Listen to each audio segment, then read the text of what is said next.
Fala, galerinha! Tudo bem aí, usuário Planeta Bio, vestibulando Santa Casa, Mediciners, tudo bem? Sou o professor Júlio e eu vou resolver junto com vocês a prova de conhecimentos gerais da Santa Casa. E aí, Lorenzo, foi bem na prova? Eu fui! Que bom, Lorenzo! Então vamos lá. Você gosta de biologia, Lorenzo? Eu gosto! Então tá bom. Então vem comigo, vamos ver como é que foi a edição 2025 de Conhecimentos Gerais. Então tá bom, olha só, questão 41, uma questão de clássica de pirâmides ecológicas, hein, gente? Uma questão de ecologia. Diz aqui o texto, olha só, considere uma cadeia alimentar onde você tem a árvore, produtor, pulgões, consumidores primários, passarinhos, consumidores secundários, piolhos, consumidores terciários. Então, uma clássica cadeia alimentar, né? Tá bom, o que ele está perguntando? A configuração da pirâmide de números. Muita calma nessa hora. Não é pirâmide de energia, nem pirâmide de biomassa, mas sim pirâmide de números. Então, a configuração de uma pirâmide de números para essa cadeia alimentar, como é que fica? Então, só lembrando, né? Quando a gente vai elaborar uma pirâmide ecológica, não importa qual, não importa se é de energia, se é de biomassa ou se é de números, né? A base da pirâmide, obrigatoriamente, tem que ser produtor. O segundo degrau, consumidor primário. O terceiro degrau, consumidor secundário. E, né, nesse caso, por exemplo, o quarto degrau, ele vai ser o quê? Consumidores terciários. Então, o primeiro degrau é árvore, o segundo degrau é pulgão, o terceiro degrau, passarinhos, e o quarto degrau, piolho. Mas ele quer uma pirâmide de números. Bom, aí o que acontece, né? Quando eu tenho uma pirâmide de número, pode acontecer dessa pirâmide, por exemplo, ela não ficar com um formato de pirâmide, ela pode ficar, por exemplo, deformada, né? E como a gente está vendo aí que temos um produtor muito grande, que é o caso da árvore, né? Uma única árvore, né, que é uma planta muito grande, ela pode conter, por exemplo, centenas de pulgões, que são insetos muito pequenos, né? Os pulgões, eles são parasitas, né? Eles se alimentam de seiva elaborada, né?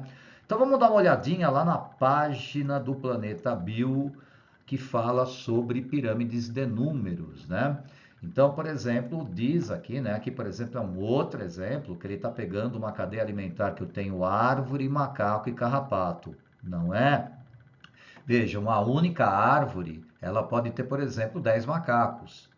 E 10 macacos, né? Eles podem ter no pelo centenas, milhares de carrapatos, né? Como cada degrau tem que expressar a quantidade de indivíduos que existe naquele nível trófico, então eu tenho menor quantidade de árvore, maior quantidade de macaco, maior quantidade de carrapatos, né? Isso vai acontecer também, por exemplo, no exemplo que a Santa Casa deu. E uma outra coisa importante, né, como está dizendo a própria página aqui do Planeta Bio, né, de modo geral, quanto maior for o tamanho do organismo, menor será a quantidade dos mesmos. Ou, quanto menor for o tamanho do organismo, maior será a quantidade dos mesmos, né? Por que eu estou falando isso?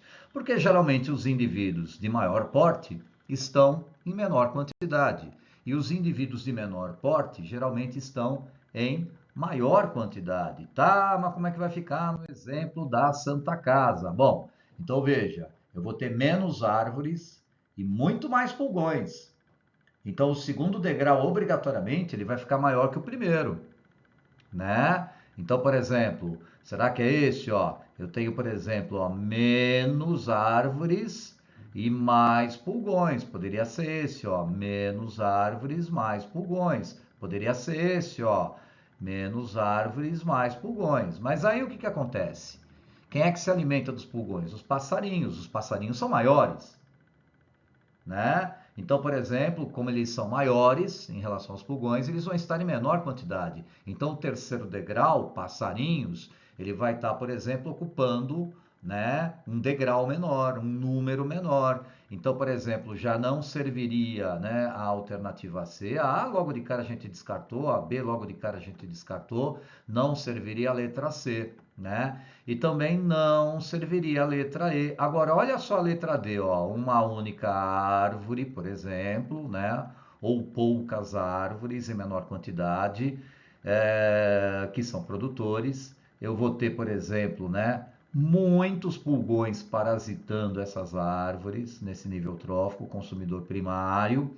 Alguns passarinhos em menor quantidade se alimentando desses pulgões, mas acontece que os passarinhos, eles têm os seus parasitas também, eles têm os piolhos.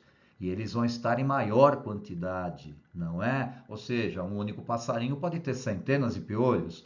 Olha só como então fica muito apropriado, nesse caso, a gente marcar como resposta a alternativa D, de Drosófila, de Dicotiledônia. Sim ou não, galerinha? Mas então tá bom, vamos lá de questão 42, né? Opa, uma questão aí com aquela pergunta clássica de biologia molecular que envolve, por exemplo, DNA, nucleotídeos, transcrição, tradução, síntese proteica e tudo mais, né? Mas vamos ver o que diz aí o enunciado. Diz o enunciado: em laboratório, um par de nucleotídeos extra foi inserido em um gene bacteriano, né? Lembrando que os nucleotídeos, eles são unidades que pertencem aos ácidos nucleicos, né? Tá bom, após essa inserção, esse gene bacteriano expressou-se em uma proteína que apresentará, aí vem as alternativas. Vamos dar uma lembrada nessa matéria, né? Porque essa matéria tem muito a ver com isso daqui, ó. Digamos que eu tenho aí um DNA. O DNA é um ácido nucleico, não é? E o DNA ele é formado por nucleotídeos. O nucleotídeo ele tem um grupo fosfato, ele tem uma pentose, né? E ele tem a base nitrogenada. Quem são as bases nitrogenadas? Adenina, no caso do DNA, né? Adenina, timina, citosina, guanina. Beleza, né? Então, por exemplo, nesse esquema, vamos imaginar o seguinte: eu tenho aqui um DNA. Aqui, por exemplo, as duas fitas de DNA, correto? Eu tenho, por exemplo, aqui essas letrinhas, que são as bases nitrogenadas. Cada letrinha é o correspondente a um nucleotídeo. Sim? Então, tá bom. Bom, o que vai acontecer, né? Por exemplo, nos organismos procariontes, o DNA ele vai ser transcrito, né? A partir disso vai acontecer um processo chamado transcrição, vai se formar um RNA, que é o RNA mensageiro, lembra disso, né? E o RNA mensageiro vai ser traduzido pelos ribossomos da bactéria e a partir daí será formada uma proteína ou um peptídeo ou um polipeptídeo, mas muito importante, tá? E essa proteína ela vai estar na estrutura primária, não vai estar na estrutura secundária, nem terciária, nem quaternária, ok? Tá bom, mais uma outra lembradinha. Você lembra que cada 3 bases nitrogenadas do RNA mensageiro tem um nome. Qual que é o nome? Códon, não é isso? E você lembra também que cada códon, o grupo de códons, são 64 códons que tem na natureza, eles vão formar, né, aquilo que a gente chama de código genético. Cada códon do código genético corresponde a um determinado aminoácido da proteína que vai ser traduzida, né? Então, por exemplo, nesse singelo exemplo, o códon A ou G corresponde à metionina, o códon G ou C corresponde à valina, o códon CCC corresponde à prolina, o códon GGU corresponde à glicina e esse U já é o códon de parada. Certinho? Tá bom. Mas o que diz o enunciado? Imagina que a gente vai colocar um par de nucleotídeos. Ou seja, um par de nucleotídeos será inserido nesse material genético bacteriano. O que será que vai acontecer, né? Será que a proteína ela vai ser alterada? Certamente, né? A gente vai ter uma alteração da proteína. Então imagina, ó, vamos simular, por exemplo, o que diz o enunciado, tá? Por exemplo, tá vendo aqui, ó, foi inserido naquele DNA original um par de nucleotídeos, tá vendo esse aqui? Não existia esse par de nucleotídeos aqui, foi inserido esse par de nucleotídeos. Beleza? Esse DNA ele vai sofrer Um processo de transcrição vai formar um RNA mensageiro que, repare, não apresenta exatamente as mesmas sequências de códon do RNA mensageiro selvagem. Esse RNA mensageiro, por exemplo, ele foi modificado. Eu tenho uma nova sequência de códons. E se eu tenho uma nova sequência de códons, eu também, claro, posso ter uma sequência diferente do que? De aminoácidos da proteína que vai ser traduzida. Certo? Tá bom. Então, como é que a gente pode responder isso daqui? Será que é a alternativa A? O que vai acontecer com a proteína? Expressou-se uma proteína. Ela apresentará a mesma estrutura secundária da proteína original. Primeiro que a estrutura primária. E segundo que não vai ser a mesma estrutura, tá? A mesma estrutura tridimensional e função da proteína original. Não necessariamente. Eu posso ter, por exemplo, aqui a formação, como a gente está vendo aqui, ó, de uma outra sequência, né, de aminoácidos que vai fazer com que esse peptídeo passe a ter uma função diferente daquele peptídeo raiz, né, daquele peptídeo mais selvagem. Então, a alternativa B não necessariamente vai ser uma proteína com a mesma função. Alternativa C, tamanho menor do que a proteína original. Não necessariamente. Por exemplo, você viu aí que o meu caso, a proteína ficou maior, né? A proteína raiz ali, ela tinha 4 aminoácidos e essa proteína, por exemplo, aí no meu exemplo, ela já tem 5 aminoácidos, não é?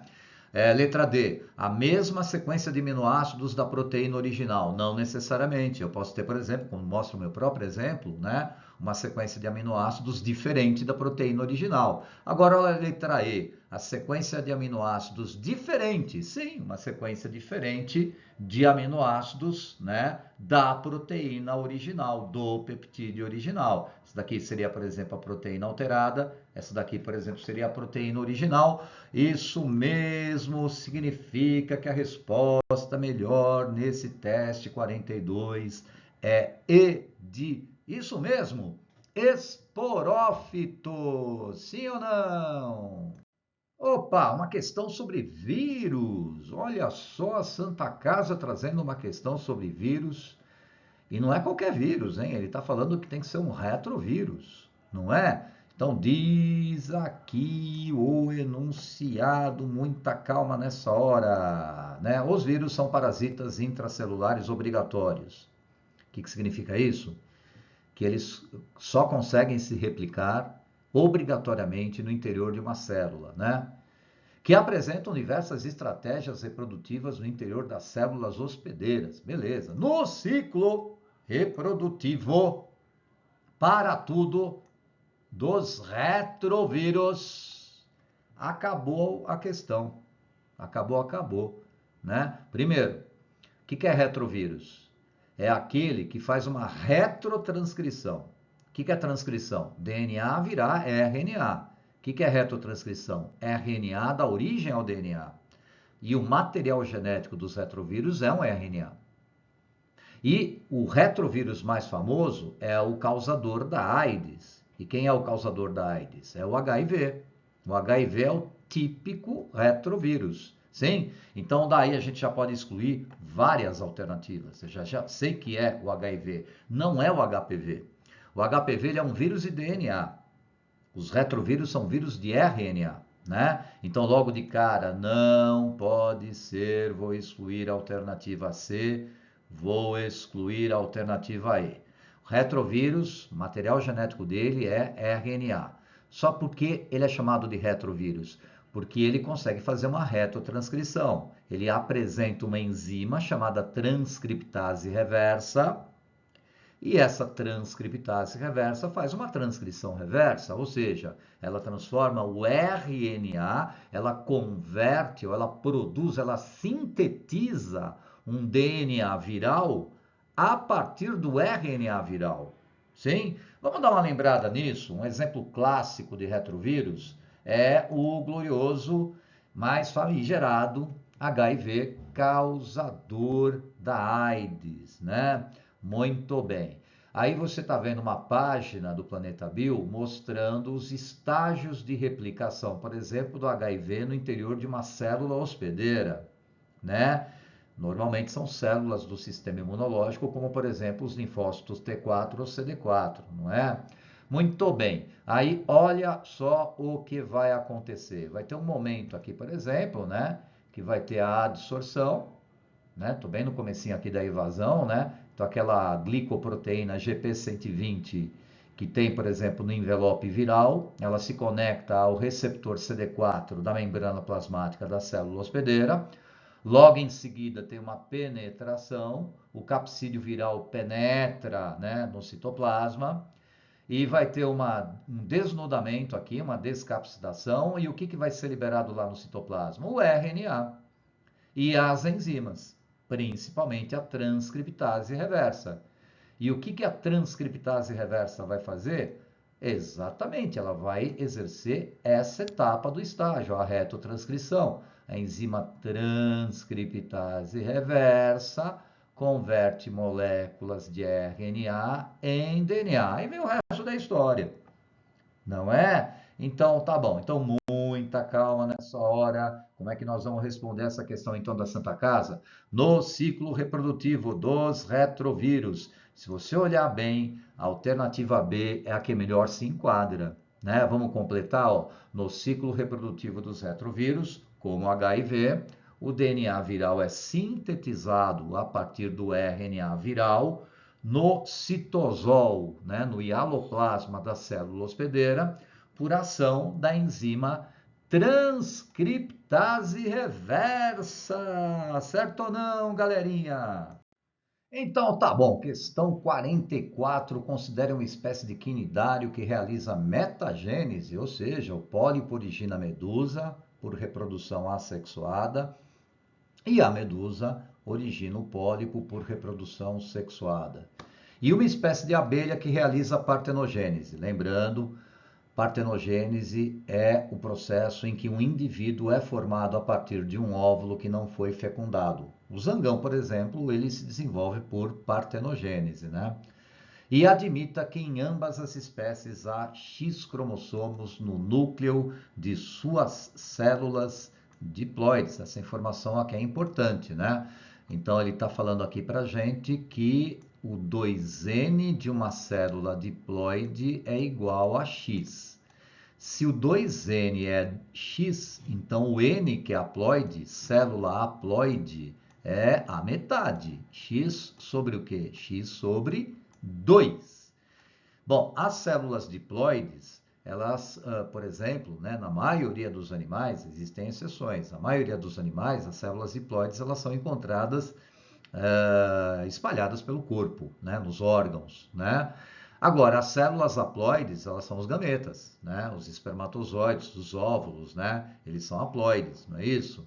Bom, aí ele pergunta, nessas duas espécies, o número de cromossomos encontrados nas células somáticas corporais do pólipo, da medusa e do zangão será de quanto, gente? Então vamos dar uma lembrada e vamos ter cuidado, muita calma nessa hora. Olha uma metagênese de quinidário aí, né? Bom, acontece que as medusas, vamos partir pelas medusas.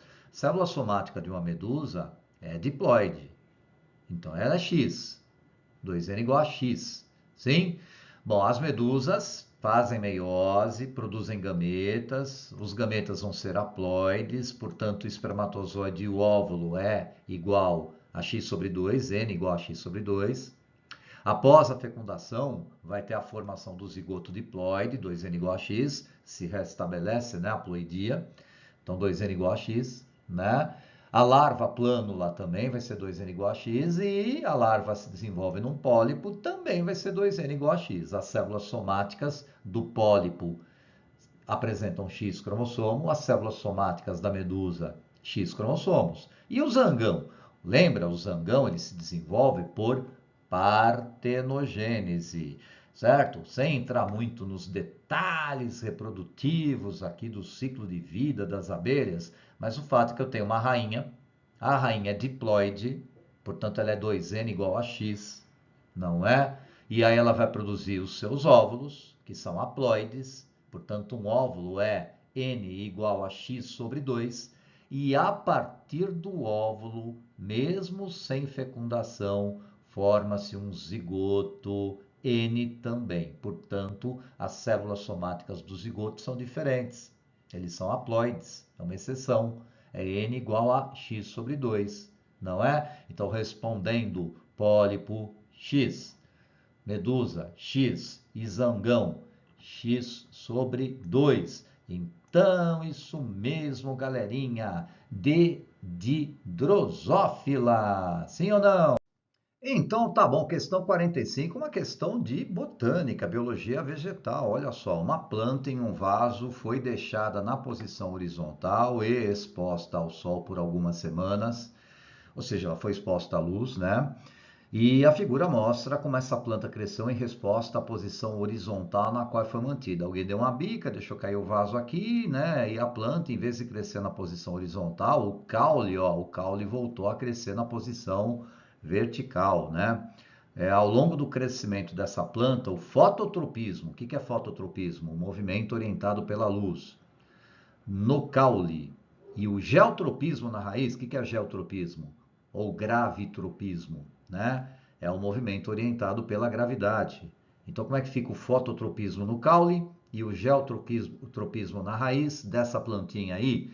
Ah, quer dizer que são dois fatores externos diferentes. De um lado você tem a luz, do outro lado você tem a gravidade. Acontece que o caule e a raiz, eles respondem de maneiras diferentes a esses estímulos. Vamos dar uma lembradinha, né? Então o senhor deve estar lembrando, por exemplo, né, como ele está dizendo aí, que o caule cresce em direção à luz. Já, por exemplo, a gente não está vendo isso, mas se a gente pudesse, por exemplo, ver a raiz aqui dentro do vasinho, a raiz, ao contrário, ela vai encurvar para baixo. Ela vai, por exemplo, fugir de onde está a luz.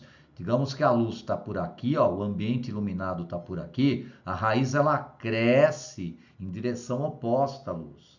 Ou seja, o caule cresce em direção ao estímulo, né, à luz, e a raiz ela cresce em direção oposta ao estímulo. Ou seja, ela foge da luz. Isso tem um nome, você lembra qual que é o nome disso? Fototropismo. Mas como o caule ele cresce em direção ao estímulo, a gente fala que o caule tem um fototropismo positivo. Como a raiz foge da luz, ou seja, ela cresce no sentido contrário à luz, a gente fala que ela tem um fototropismo negativo. Certinho? Ah, então tá bom. E como é que fica, por exemplo, o caso do geotropismo? Bom, no geotropismo é o contrário. O que vai acontecer? Você está vendo, por exemplo, que a raiz cresce para baixo em direção ao centro de gravidade, que é exatamente de lá que parte o estímulo, né? E em compensação, ao contrário, né? O caule ele cresce para cima contra o centro de gravidade. Ele está contra a gravidade. Então, como é que fica o geotropismo nesses casos? Pois é, no caso, por exemplo, a raiz, como ela cresce em direção ao estímulo, a gravidade, a gente fala que ela tem um gravitropismo, geotropismo positivo. Já, por exemplo, o caule que cresce contra a gravidade, ele foge do centro de gravidade, né? A gente fala que ele tem um gravitropismo negativo. Então, respondendo às questões aí da Santa Casa, como é que fica? O fototropismo do caule, olha ele aqui, ó. É um fototropismo que positivo. E o geotropismo, o gravitropismo da raiz. Olha ele aqui, ó, também é positivo, né? Então a alternativa nesse caso E de estróbilo, certo? Então tá bom. Aí nós temos aí a questão 46, que é uma questão de fisiologia. Fisiologia mais ligada ao ciclo menstrual endometrial das mulheres, questão bonita e questão clássica, não é, gente? O que está mostrando esse gráfico aí, padrão, gráfico bastante conhecido, né? Está mostrando 4 hormônios, você reparou? São 2 hormônios hipofisários, 2 hormônios ovarianos. O FSH é o glorioso hormônio folículo estimulante, o hormônio que estimula o folículo ovariano a amadurecer.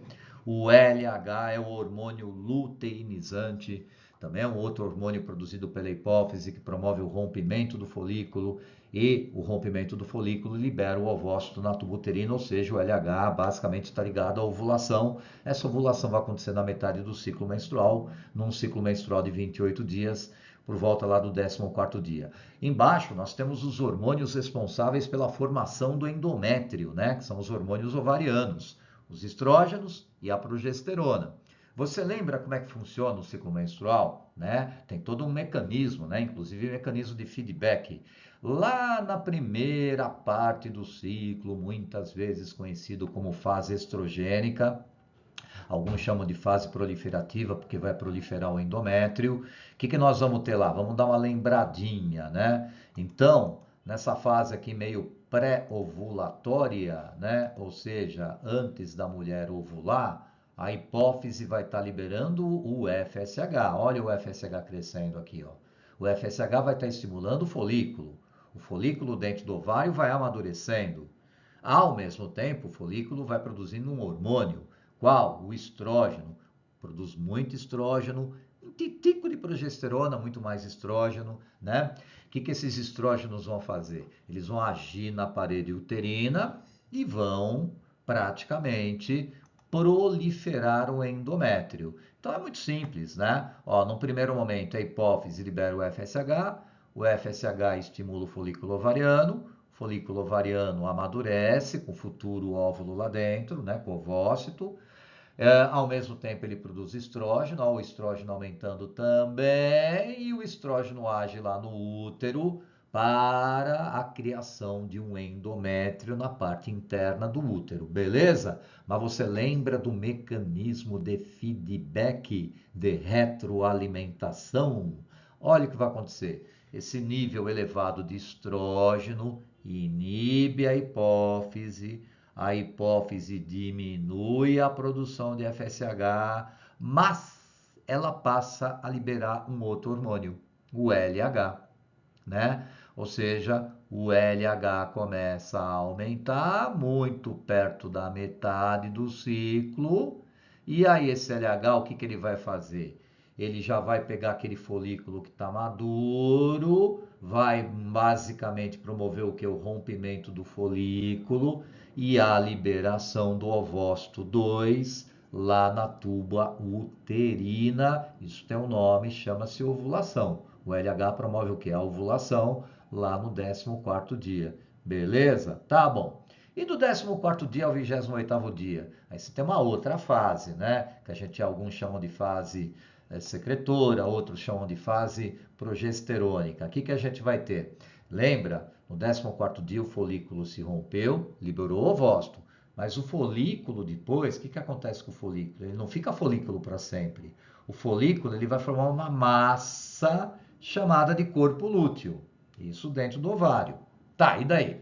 Aí a hipófise está liberando o LH vai estar estimulando o corpo lúteo, por sua vez, ele vai estar produzindo um segundo hormônio ovariano. Exatamente, a progesterona. O corpo lúteo passa a produzir progesterona porque ele está sendo estimulado pelo LH. Ele produz um tantão de progesterona e um tantinho de estrógeno, né? Qual que é a função da progesterona? Espessamento do endométrio. Então, de uma maneira mais simples, ó, tá? O que está acontecendo do 14º, mais ou menos até uma parte aqui, ó, do período pós-ovulatório, pertinho do 28º dia. A hipófise está liberando o LH vai estar estimulando o corpo lúteo, o corpo lúteo, por sua vez, vai estar produzindo progesterona, a progesterona, por sua vez, é importante para secretar mais estrutura endometrial, o espessamento do endométrio. Só que, de novo, vai rolar aquele mecanismo de retroalimentação feedback negativo. Esse nível elevado de progesterona vai inibir a hipófise gradativamente diminui a produção de LH, o LH vai gradativamente deixando de estimular o corpo lúteo, gradativamente o corpo lúteo vai regredindo, regredindo, regredindo, até que chega uma hora que basicamente o corpo lúteo degenera. Qual que era a função do corpo lúteo? Não era produzir progesterona? Pois é, mas como o corpo lúteo regrediu, basicamente a produção de progesterona e daquele pouquinho de estrógeno vai ser comprometida. E aí vai chegar num nível de progesterona muito baixo no sangue da mulher, e aí, né, não vai ser possível manter o endométrio no the day after, né? No pós 28º dia vai acontecer a descamação do endométrio e a mulher vai menstruar, correto? Mas nesse exercício, exatamente o que ele quer que a gente responda? Olha só, né? É, com relação às variações das concentrações desses hormônios no sangue de uma mulher ao longo do ciclo menstrual, conclui-se que a concentração de... Aí, se a gente olhar as alternativas com carinho, você vai ver que a alternativa C, ela faz bastante sentido, gente. Olha só o que diz a alternativa C, que a concentração de estrógeno aumenta, ó, que aumenta após a elevação da concentração de FSH, que é secretado pela hipófise, o qual o FSH estimula o folículo ovariano. Como diz aqui, ó, o FSH ele estimula o folículo ovariano. Certo ou não, galerinha? Então a resposta é C, de exatamente aquilo que você pensou. Eu tenho certeza que você pensou em C de cordados. Sim ou não?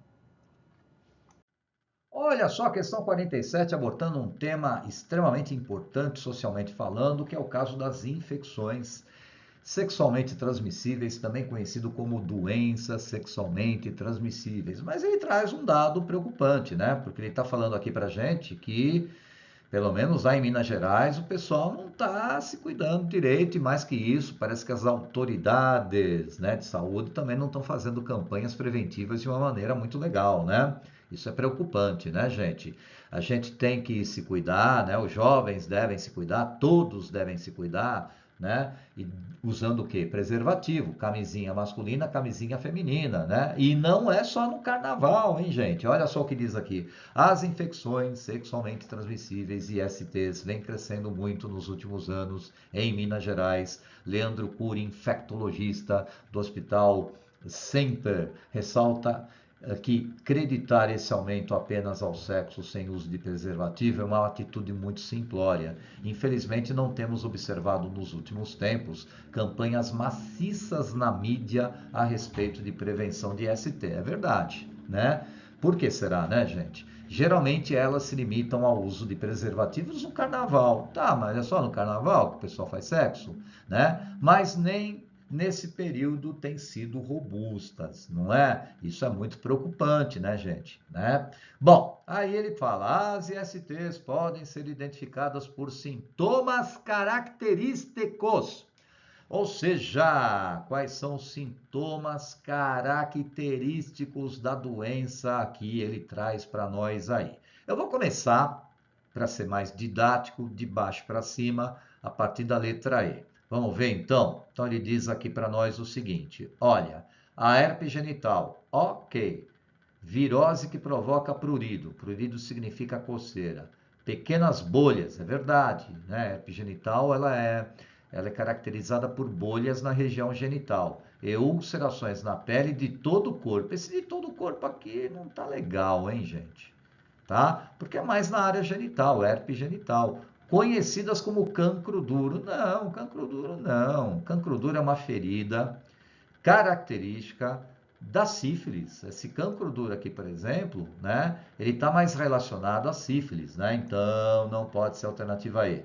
E a alternativa D? A tricomoníase é uma protozoose, é verdade. A tricomoníase é causada por um protozoário flagelado chamado Trichomonas vaginalis, que provoca dor na pele, produção de pus e aparecimento de verrugas genitais. Olha, o pus aí, corrimento na região genital, por exemplo, na vagina, né? Eventualmente na uretra masculina, isso pode acontecer. né? Mas verruga genital não. Verruga genital, por exemplo, é mais característico, por exemplo, de uma HPV, não é? Então, não encaixou, não é exatamente uma sintomatologia apropriada para a tricomoníase. Letra C. A gonorreia é uma virose para tudo, já não vou nem mais ler. Por quê? Porque gonorreia não é virose. Gonorreia é uma doença causada por uma bactéria chamada gonococo. Então já está errado, conceitualmente falando, a letra C. Letra B. Sífilis é uma bacteriose, sim, né? É o treponema pallidum, né? O causador da sífilis, que provoca feridas doloridas. Não, provoca o cancro duro, né? A sífilis tem vários estágios, mas a sífilis primária, o primeiro sintoma da sífilis, que é o local por onde a bactéria penetrou na pele, vai se formar uma feridinha que a gente chama de cancro duro. E esse cancro duro nem sempre é doloroso, né? Depois aparecem outros sintomas mais tarde, manchinhas na pele, etc, né? Mas o que ele diz aí, ó, bacteriose que provoca ferida dolorosa, mole, que progride para lesões genitais em forma de verrugas altas, não é característico da sífilis. Agora, por exclusão, chegamos à alternativa A. Existe sim, né, uma espécie de doença, vamos chamar dessa maneira, chamada candidíase vaginal, que é causada por um fungo, viu, gente? É esse fungo aqui, ó. É um fungo conhecido como Candida albicans, né? Na verdade, esse fungo, ele é encontrado, normalmente ele faz parte, por exemplo, da, digamos, biota vaginal. Só que esse fungo, basicamente, ele não causa nenhum tipo de sintoma, enquanto, né, por exemplo, o indivíduo, né, a pessoa, a mulher, por exemplo, ela tiver com o seu sistema imunológico funcionando direitinho. Em casos especiais de imunossupressão, uma deficiência do sistema imunológico, uma diminuição das suas defesas, eventualmente, né, esse Candida albicans, ele pode, digamos, começar a tirar as manguinhas de fora, pode começar a se proliferar aí, as hifas podem, por exemplo, tomar conta lá da região genital e provocar coceira, ardência, formação de corrimento e tudo mais. Mas alguns autores, isso vale ressaltar, alguns autores nem consideram essa candidíase vaginal como uma infecção sexualmente transmissível. Alguns autores, antigamente, né, se falava mais isso, né, que candidíase era uma doença sexualmente transmissível. Hoje em dia a gente prefere evitar, né, falar que é uma infecção sexualmente transmissível. Mas por exclusão, tá? Pelo menos a parte da sintomatologia está correta. A candidíase vaginal, ela pode se tornar uma micose que provoca coceira na vagina, ardência, formação de corrimento espesso e branco. Certo ou não, garotadinha?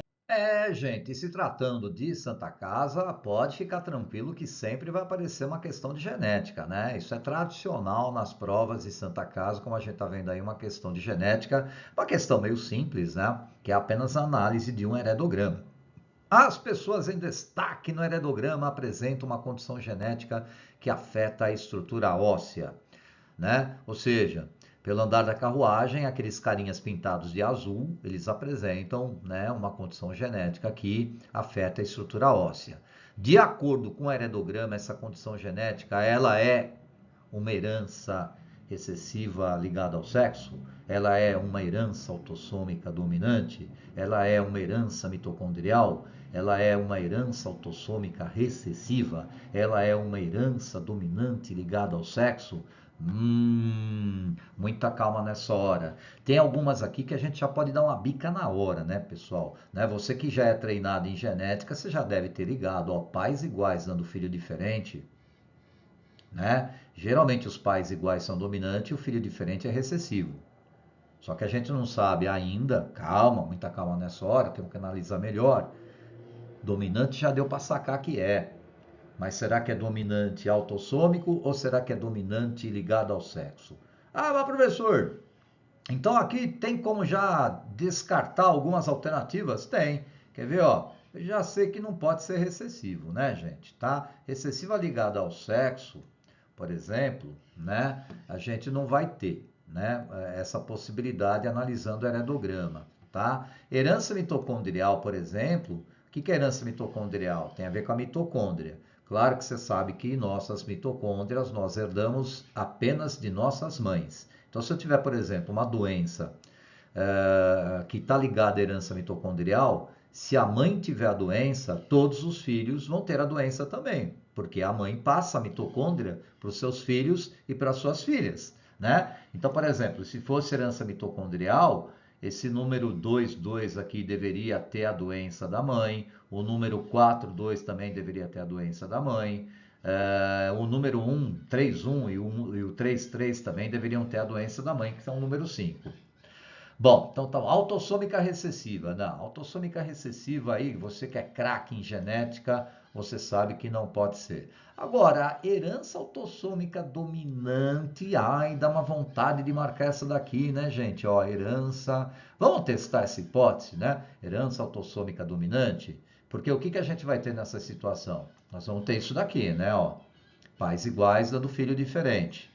Se é uma herança autossômica, digamos que seja condicionada por um único par de alelos. Por exemplo, o geneazão. É dominante, o geneazão causa essa doença que afeta a estrutura óssea da pessoa, né? Causa a condição genética. Se o cara for azão-azão ou azão-azinho, ele vai ter essa condição genética. Se o cara for azinho-azinho, ele não vai ter essa condição genética, né? Então você vê que combina, né? Ó, pais iguais dando filho diferente, azinho, pais iguais, azinho, certo ou não? Esse cara aqui vai ser azão alguma coisa, ele pode ser azinho, esse daqui também, azão alguma coisa, pode ser azinho, não dá para saber, não é? Esse aqui vai dar para saber que é azinho, né? Porque se os filhos aqui, o 1 e o 3, o 3, 1 e o 3, 3 são azinho, obrigatoriamente um azinho veio do 4, que também é azinho, e outro azinho obrigatoriamente tem que ter vindo do 5, né? E o número 2 aqui tem que ser azinho, porque ele vai herdar um azinho do número 2, 4, beleza? Parece fazer muito sentido ser uma doença autossômica dominante. Eu vou pegar minha caneta e vou marcar a alternativa B, mas algo dentro de mim faz também testar a alternativa E. Porque será que não pode ser ligado ao sexo? Será que não pode ser, por exemplo, né, ligado ao sexo tem a ver com o cromossomo X? Será que não pode ser ligado ao cromossomo X? Será que, sei lá, não poderia ser um X-azão causando essa condição genética? Vou testar essa hipótese aí, ó, né? Se fosse herança ligada ao sexo. Pois é, galerinha, mas se fosse, por exemplo, uma herança dominante ligada ao sexo, eu teria um probleminha. Por quê? Porque eu teria que desenhar, em tese, o heredograma desta maneira, os indivíduos pintadinhos, né? Eles seriam, por exemplo, portadores, né, de algum X-azão, certo? Que causaria, por exemplo, essa condição genética que afeta a estrutura óssea, mas quando se trata de herança dominante ligada ao sexo, existe um dogma, que é esse daqui, ó. No caso de anomalia ser dominante ligada ao sexo, se um homem tiver esse tipo de anomalia, ou seja, ele é um X-azãozinho, e se ele tiver uma filha, ele certamente vai transmitir esse X-azão para sua filha e ela certamente apresentará também a anomalia, porque ela vai ser X-azão do pai, X alguma coisa lá da mãe. Ou seja, você viu que não combina aqui, ó, porque eu tenho um homem que tem anomalia, ele é X-azão, em tese ele passou o X-azão para a mulher 22, mas ela não está pintada de azul. Então, o que significa isso? Que não bate ser uma herança dominante ligada ao sexo. E se não é uma herança, portanto, né, dominante ligada ao sexo, a gente voltou para aquela hipótese inicial. Trata-se de uma herança autossômica dominante, galerinha. Pois é, e a questão 49 é uma questão clássica também sobre evolução e principalmente evolução aos olhos de Darwin, certo ou não? A imagem ilustra alguns atobás de patas azuis. Olha que bonitinho esses atobás de patas azuis, chamou bastante nossa atenção, né? Deve ter, por exemplo, ser um macho que deve estar chamando bastante atenção das fêmeas. As fêmeas devem curtir essa pata azulada aí, certo ou não? A imagem ilustra alguns atobás de patas azuis que vivem em ilhas da costa do Pacífico. A cor das patas tem relação com o tipo de alimentação dessas aves e quanto mais brilhantes são as patas, maior é a saúde e a fertilidade do macho. Segundo a teoria darwinista, essa cor azul das patas dessas aves, de onde que elas vieram? Da seleção natural. Pensou em Darwin, é seleção natural. Detalhe, o Darwin jamais usou a palavra mutação, jamais falou em genes, né? O que ele falou? Ele falou basicamente isso que também tem lá na página, né, da parte de evolução do planeta Bio. Ele falou que dentro da espécie, dentro de uma população, existem variações, né? Variações, mas ele não sabia que essas variações são variações genéticas, variações fenotípicas decorrentes de genes diferentes, nada disso. Ele apenas sabia o seguinte, que esses indivíduos eles são sujeitos a uma pressão seletiva, uma pressão do meio ambiente, né? Que a gente chama de seleção natural. Quem é que sobrevive a este vestibular? Os indivíduos mais adaptados. Aqueles mais adaptados, aqueles que carregam, né, características positivas, eles são selecionados, sobrevivem, né, tendem a se reproduzir e os sobreviventes tendem, né, digamos, ter essa característica positiva aumentada na população, correto? Ou seja, isso à luz, né, das ideias darwinistas. Então, segundo a teoria darwinista, a melhor alternativa a se marcar seria a alternativa D, da preferência das fêmeas em se acasalar com machos de patas mais atraentes, né? Inclusive o Darwin falou muito em seleção sexual.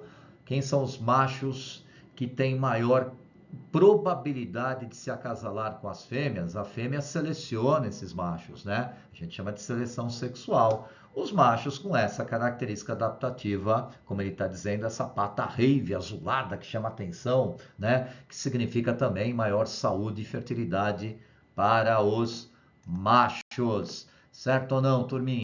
E finalmente chegamos à questão 50, última questão dessa prova de conhecimentos gerais. E aí, Lourenço, cadê você? Eu tô aqui, ó. Foi fácil a prova aí, Lourenço? Tá de boa, tá média. Então tá bom. Que bom que você pensou isso, Lourenço. Vamos lá então.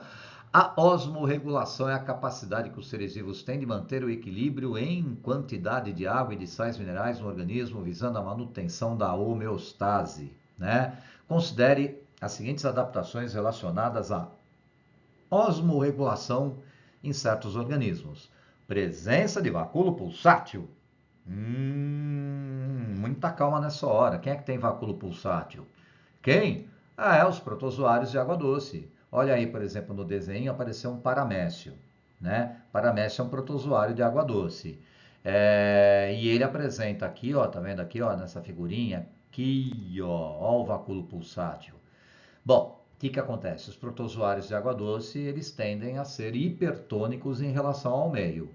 Eles tendem a ganhar água por osmose. O que o vacúolo pulsátil faz? Elimina o excesso de água. Ele pulsa, se contrai, joga esse excesso de água para fora e dessa forma ele controla, né, digamos, a sua osmorregulação, beleza? Então a presença de vacúolo pulsátil é muito característico de protozoários de água doce, protozoários dulcícolas. Aí ele fala 2, excreção ativa pelas brânquias. Como assim? Brânquia não é órgão respiratório? Claro, né?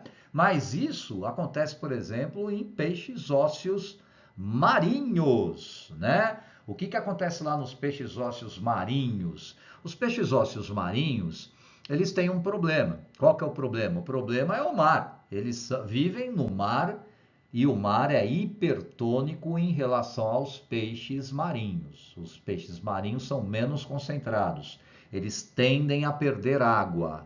Como é que eles fazem para recuperar essa água? Eles bebem a água do mar. Só que a água do mar tem um problema. Qual que é o problema da água do mar? Sal. Então, o que eles têm que fazer? Eliminar o excesso de sal, basicamente contra um gradiente de concentração, por transporte ativo, bombeando, excretando ativamente esses sais para fora do corpo, por meio de quem? Das brânquias. Então, a brânquia nos peixes ósseos, além de ser importante, né, como órgão respiratório, é importante também para a osmorregulação.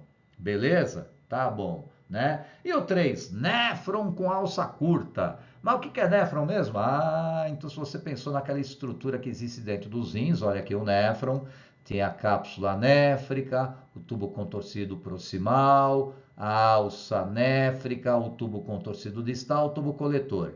Bom, aqui ó, o tubo contorcido proximal, a alça néfrica e o tubo contorcido distal, lá acontecem processos importantes como a reabsorção, por exemplo, a reabsorção de solutos e reabsorção de água também, né? Só que se eu, por exemplo, tiver um animal que tem uma alça néfrica muito longa, ele vai reabsorver mais água. Se eu tiver um animal que tem uma alça néfrica um pouquinho mais curtinha, vai reabsorver menos água. Então, geralmente, animais como, por exemplo, mamíferos que vivem no deserto, eles vão ter, por exemplo, uma super alça, né? Porque um animal que vive no deserto não pode se dar o luxo de perder muita água pela urina. Agora, se por outro lado eu tenho um mamífero, um animal, por exemplo, né, que vive num ambiente extremamente úmido, com rica presença de água, não há necessidade, por exemplo, de ter uma alça néfrica muito longa. Então, eles têm alças néfricas mais curtas, não há necessidade de reabsorver tanta água assim, uma vez que eles já existem em ambientes úmidos, né? Portanto, as adaptações 1, 2 e 3 estão relacionadas à osmorregulação, principalmente aquilo que nós estamos vendo na alternativa A de angiosperma, não é, gente? A protozoários dulcícolas, a osteites marinhos e a mamíferos de ambientes úmidos, respectivamente.